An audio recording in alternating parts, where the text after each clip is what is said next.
Ladies and gentlemen, welcome to another one of my showcase videos, where my intention is to raise awareness for games, mods, etc. that I feel deserve a bit of extra attention. This time it is not a mod as it was before, but a very old game by the name of Blade of Darkness or Severance, and also by some other titles outside of the US. Blade of Darkness is an action-adventure game notable for its high difficulty and very steep learning curve, which turned away a lot of players at the time but definitely hit a niche with some really hardcore audiences. It was an unsuccessful title at its time but became a cult classic and experienced a small revitalization on good old games. Hear me, O son, and learn my wisdom.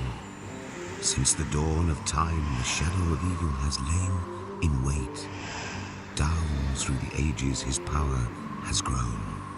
Only the light of the righteous can resist it. Be valiant, have faith, and persevere. Seek the isle of the dead. Find the temple of light, and enter the gate of Valaskaif. There you shall find your answers. While the game's story may not be the most original or thrilling, it is well written with a quality narration. Each character has their own origin stories explaining their motivations and reasons for pursuing the main story, but they each follow the same path after their initial quest. Chaos appears to be enveloping the world. Great civilizations are crumbling beneath an army of evil beings. An age-old darkness from the dawn of the world is spreading. Throughout the progress, you can find runes to learn more secrets of the world. These runes are also necessary to unlock a powerful weapon destined for the world's savior. The setting takes influence from many ancient civilizations as well as typical fantasy tropes. The story is inspired by a variety of religious myth.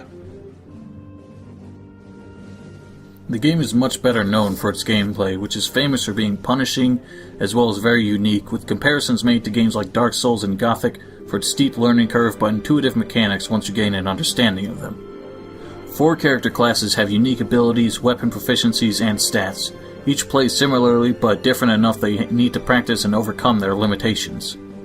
The Barbarian and the Amazon have the most dodging capability but the least armor. The Knight and the Dwarf cannot dodge as effectively, encouraging the use of shields, which are dreadfully fragile. Bows exist in this world, but are awkward, slow to use, and arrows seem to be in short supply.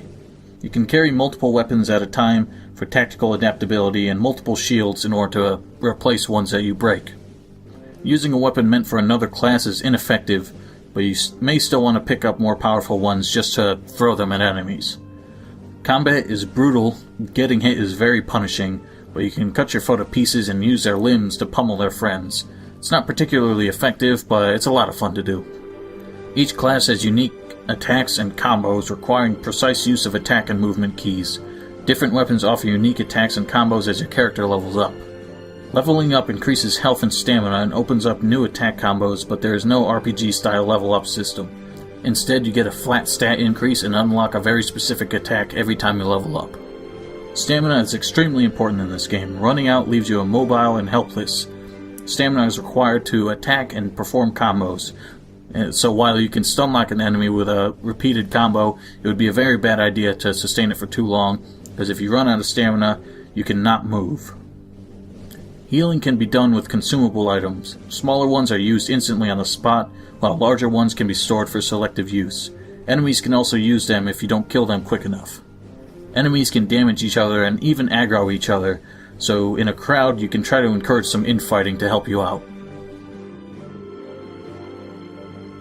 The game's difficulty may be a reason for its poor sales initially, but also explains why it has such a profound cult following. Unfortunately, the game's difficulty is both intentional and unintentional. Enemies hit very hard and shields break quickly, so the game forces you to avoid damage entirely. Taking hits will interrupt your attacks, so you can't simply trade hits with enemies. Attack tracers are very precise, so learning each attack is essential to avoid missing your swings. Traps and ambushes are very common, easily avoided when you know how, but lethal if you do not. While much of the game's challenge might have been intentional, its unusual mechanics are not without fault. You can get stuck or tripped up on terrain when trying to dodge or attack. Collision detection sometimes fails, and I've sunken into the ground and fallen through bridges to my death on a couple of occasions. The lock-on system is a bit faulty and won't always select a new target after killing one, and fighting without lock-on is nigh impossible. The slow movement speeds also make it very difficult to center your target in the middle of the screen in order to lock onto him, so sometimes your only option is to run away until you can turn around and face him. The game's physics are a bit faulty as well, particularly at points where the game throws a bit of platforming at you. Jumping across gaps can be really tricky when the landing point is so narrow that your character has a tendency to keep running or just slide right off.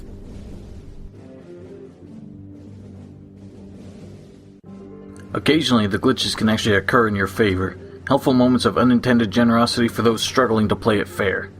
I've experienced trolls stuck in taunting loops while I cut them to pieces, and once got a boss stuck behind a wall where I could hit him but was safe from his strikes. Another bug occurred after drinking a power potion, and I found out I was immune to damage for the rest of the level. I've not had this happen since, but if this happens to anyone else, they'll find that the rest of the level is, quite obviously, a breeze. The graphics of the game were quite impressive for its time, with its lighting effects and details such as scars appearing on your character as he gets wounded, which a lot of games these days don't even bother to replicate. Motion capture was used for movement animations from a time when most games used very stiff blocky animations, and motion capture technology was not widely implemented for video games. The musical score is very well designed, bombastic when it should be, and very low-key to set the mood when exploring. Some of the sound assets are pretty low quality, such as crumbling stone and monster vocalizations, but combat sounds brutal and very hard-hitting, very satisfying.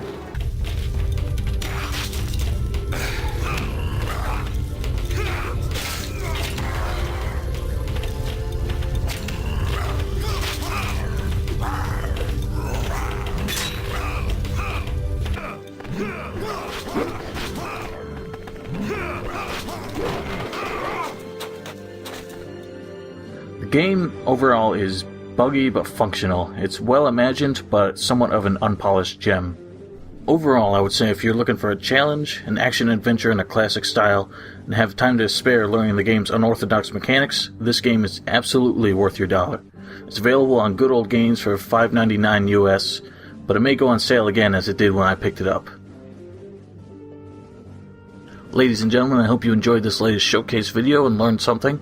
If you pick up the game, I certainly hope you enjoy it, and if you enjoyed watching, subscribe for future showcase videos for any of my Let's Play series that I do, if you're interested. I can't promise when I'll have more of these in the future. It really all depends on whether or not I find the game worthwhile, and this one definitely was. Ladies and gentlemen, have a great day.